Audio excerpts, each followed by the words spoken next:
We have the privilege of being in this universe for a few decades, and during that time it is an enormous privilege to be able to understand something about the universe in which we live, why we're here, why we were ever born, where we come from. And I think that is such a wonderful thing to be able to do, that I am hostile, I can get angry about competing accounts which seem to me to not encourage that kind of questioning, but instead to say, this is how it is, it's all written in the Holy Book, it was written 2,000 years ago, and that's the end of it. I think that deprives people. I think that is such a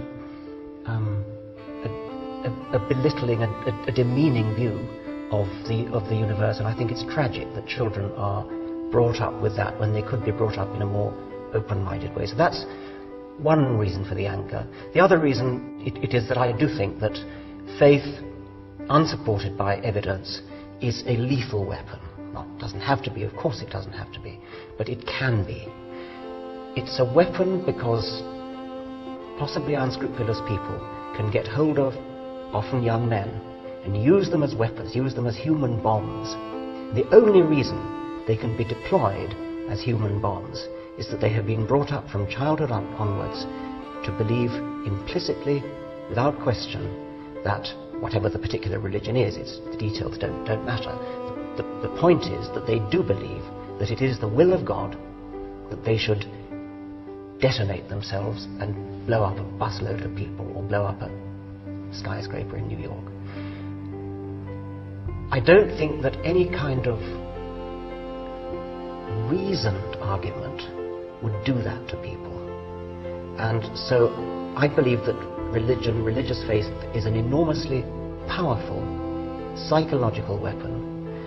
It isn't always used for the bad, of course, but the fact that it can be used for the bad makes me want to cut it off at the roots, and at very least to stop the inculcation into children of the idea that there is something virtuous in faith.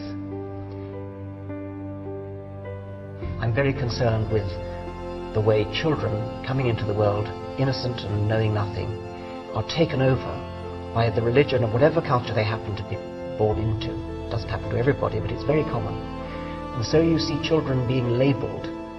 This is a Catholic child, this is a Protestant child. I would much rather say this is a child.